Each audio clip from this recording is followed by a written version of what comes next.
Corona के बढ़ते संक्रमण के बीच राजधानी पटना को एक बार फिर से लॉकडाउन करने की घोषणा कर दी गई है।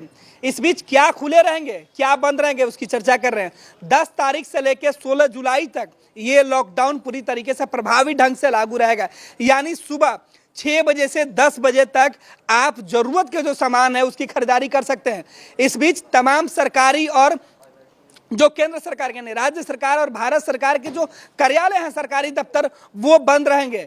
इमरजेंसी सेवा को छोड़ के पुलिस थाना खुले रहेंगे, नगर निगम के दफ्तर खुले रहेंगे, बैंक खुले रहेंगे, जो सैनिटाइजेशन का काम करने वाले जो एजेंसियां हैं वो खुले रहेंगे। साथ ही साथ बिजली विभाग के जो दफ्तर है वो खुले रहेंगे। जो वाटर सप्लाई वाले जो डिपार्टमेंट के लोग हैं उनके दफ्तर खुले रहेंगे। यानी जहां इमरजेंसी ज़्यादा है उन जगहों को खोलने की इजाज़त दी गई है। साथ ही साथ दवा की दुकानें खुले रहेंगे, राशन और किराना की दुकानें खुलेंगी, लेकिन समय रहेगा। आपको बाजार निकलने से पहले सावधानी बरतनी होगी, 2 गज की दूरी का ख्याल रखना होगा, मास्क लगाना अनिवार्य हो जाएगा। अब आप सड़कों पर किसी भी कारण से नहीं निकल सकते हैं कि आप कहीं, आपको जाना है, कहीं आप यात्रा करना चाहते हैं, ऐसे में आपके ऊपर प्रतिबंध रहेगा। लेकिन राजधानी पटना के अंदर ये इसलिए हम कह रहे हैं क्योंकि पटना में ही नहीं, पटना के आसपास के कई जिलों ने यह तय कर लिया कि अब उनके यहाँ भी लॉकडाउन पूरी तरीके से लागू होंगे। 4 जिलों ने स्पष्ट कर दिया, भागलपुर, नवादा, शेखपुरा और पटना। और लगातार जो जिलाधिकारी है उन्हें इसका पावर है कि वो अपने जिले में कोरोना संक्रमण को देखते हुए, ध्यान में रखते हुए कभी भी फैसला ले सकते हैं कि लॉकडाउन को पूरी तरीके से लागू किया जाए और सख्ती से।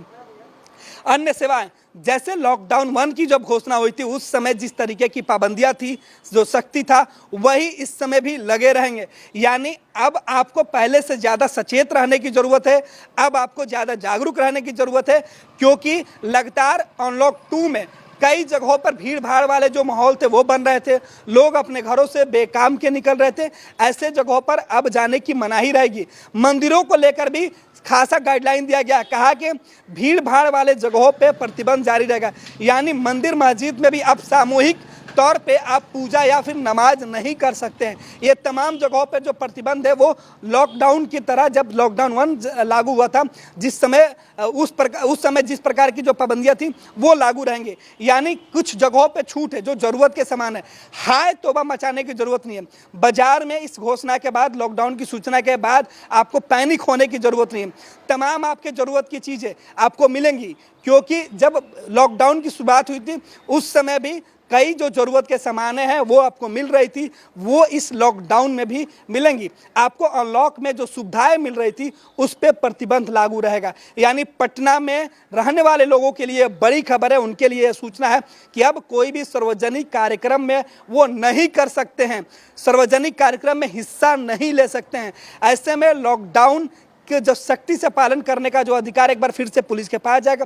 जगह जगह आपके वाहनों की चेकिंग की जाएगी, अगर आपको एक बार फिर से पास दिए जाएंगे। हालांकि 1 सप्ताह के लिए इस बार लॉकडाउन किया गया है, आगे कोरोना संक्रमण की रफ्तार को देखते हुए फैसला लिया जा सकता है।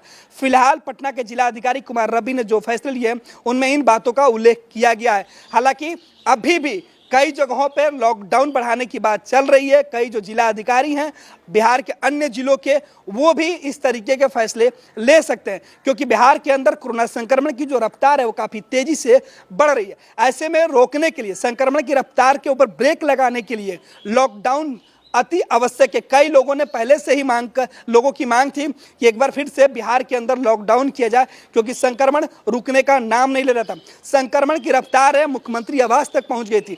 ऐसे में पटना के जिलाधिकारी ने बड़ा फैसला लिया कि 10 जुलाई से लेकर 16 जुलाई तक पटना में पूरी तरीके से lockdown.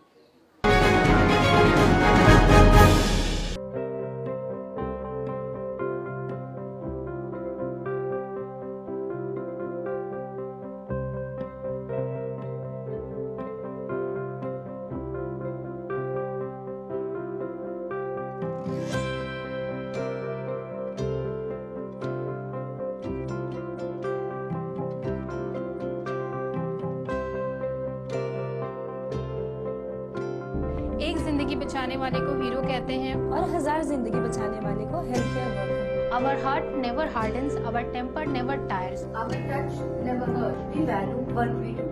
We at Paras work for cause, not for applause. Lockdown के समय, लॉकडाउन के बाद हम हैं आपके साथ।